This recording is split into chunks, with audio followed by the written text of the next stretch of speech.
What's up everyone, it's me, yours truly, John Valencia, and welcome back to True Asia Diaries, where today we are back for another MMFF 2024 official trailer reaction. At ito ay para sa Uninvited Eva official trailer. Naku, yung naunang dalawang teaser is for Aga Mulak, which is Gali, and also kay Nadine, at ngayon naman ang official trailer nila is for the character of Vilma Santos. So tignan natin kasi very interesting tong movie na to dahil walang masyadong context, no? Pinapakita lang talaga yung parang mga clips lang ng kaganapan sa movie, but hindi natin medyo nag-gets ano ba yung direct na storyline. So yun yung nagiging parang very mysterious itong movie na ito. Anong connection ng Uninvited na movie sa mga backstory ng bawat isang main character. At syempre walang mga love team dahil tatlong premiadong actress at aktor ang makikita natin sa storyline. So nakaka-excite. So tingnan natin ito kay Ate V for this year's Uninvited official trailer. But before we proceed, guys, if you're new to the channel, please don't forget to like our video and also subscribe to True Asia Diaries. So what are we waiting for? Let's go check this out. Alright, we are playing 3, 2, 1, go.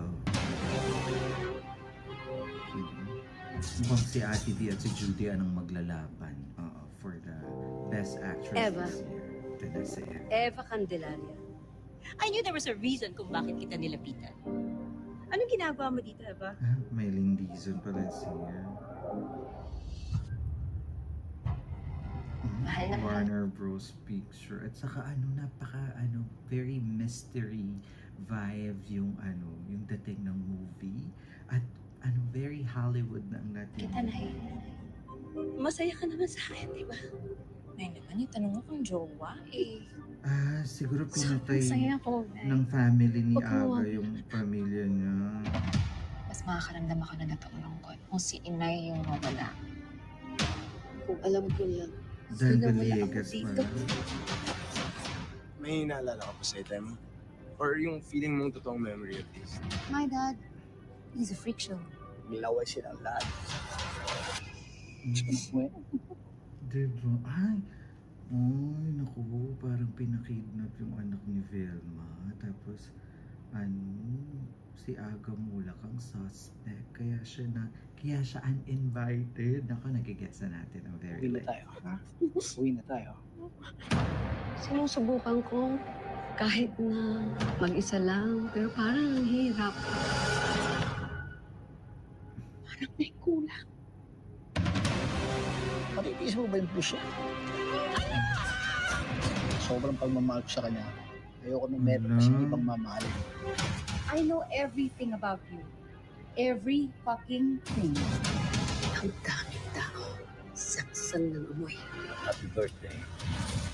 Gusto ko yun. Ang daming tao. Ang sangsang ng amoy. Vilma Santos, guys, grabe.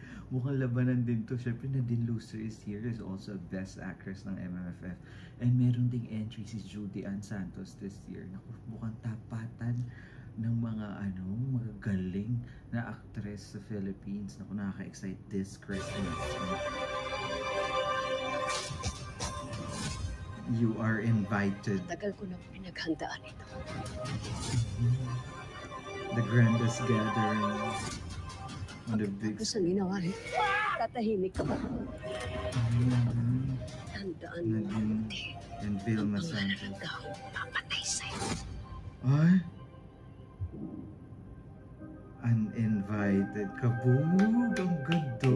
A film by Dan Villegas. There you have it, guys. That is the official trailer of Uninvited, the official entry for Metro Manila Film Festival 2024. Oh my God, pasabog. Akala ko, very mysterious yung dating at hindi tayo masyadong bibigyan ng storyline at context. Pero nakita natin dito sa official trailer na to. Parang parang may hawig to sa true story. Di ba? Parang may nangyaring ganyan na parang powerful family. Tapos, kinidnap yung mag-boyfriend. Ganyan. Oo, parang ganun yung tema ng story ng society. Diba? Pero syempre, hindi naman natin alam kung pumunta yung nanay doon sa true story. Na. Pero ganun yung atake. And of course, Vilma Santos is here portraying the mother, diba, ng biktima. At the uninvited sa party para maghigante. Nako, ang tanong dito magtatagumpay ba siya, di ba? It's a powerful family. Nakita naman natin yung trailer kay Aga na talagang siya dito, very powerful yung character, 'di ba? Pinapagalaw niya ang pera. So tignan natin paano yung mangyayari, guys. Nakaka-excite. Mukhang matindi ang magiging labanan for Best Actress this year at nakaka-excite to see. And we are so happy that Filipino movie industry is giving us this kind of movie lineup for MMFF this year na talaga naman parang dapat lahat mapanood natin at supportahan natin because deserve ng mga artista ito dahil mukhang pinaghirapan, pinagpagura, talagang pinaghandaan nila ang bawat pelikula at iba-ibang tema, diba? Iba-ibang genre of movie ang mapapanood natin, kaya supportahan natin lahat yan. Ako kahit nandito ka sa Malaysia, susuportahan natin by doing a reaction video. And of course, abangan natin yan to have a premiere here or maybe mapunta sa Netflix, ganyan. Oo. Kaya naman, alam ko na excited din kayo. Don't forget to like our video and also subscribe to Truly Asia Diaries. Once again, my name is John. This is Truly Asia Diaries. I'll see you on my next one. Spread happiness, guys. Bye for now.